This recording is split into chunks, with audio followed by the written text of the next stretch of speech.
It is called the linchpin of the global economy. It carries more than 80% of global trade.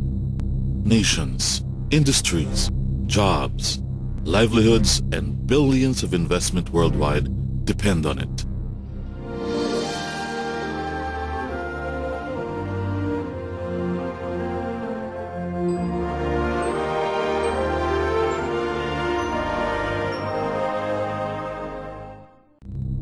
The Filipino seafarers is the backbone of the crewing industry. The Philippines alone provides almost 20% of the global maritime workforce. So nakasalalay sa mga Pilipino ang pagpapatakbo nitong mga barko.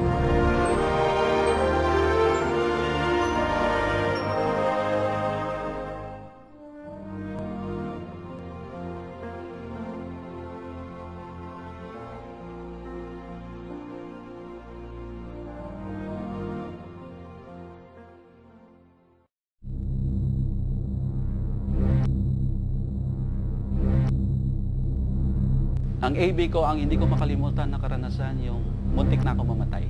Tatabunan kami ng alon, akala ko ay nasa tubig na ako, makahawak ang isang kamay ko sa isang lashing. They have to be ready in any condition, overcome difficulties aboard, and cope up even in worse situations in order to fulfill their mission, transporting and protecting a mountain of very valuable cargo.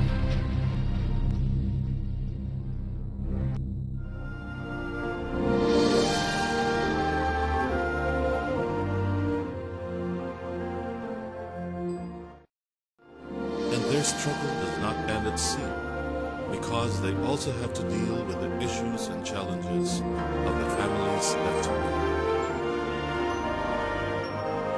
Usually kasi para bang hindi magkasya yung sweldo eh. For whatever reasons. Okay? But I think nakita nyo na yan, no? May mga nag-a-admit sa amin, lalo na yung mga housewife na naiiwan. Marami daw puso. Nagkakamali na ako sa Bata pa lang kami, pinaiintindi niya yung nature ng work ni Papa. Pag-stay ko sa barko ay maraming realization. Lagi kong nire-remind sa kanila, kailangan maging mabuti kayong anak. I've seen the dark side of the industry. Okay? And I'm hoping that somehow our seafarers will be more responsible for their future.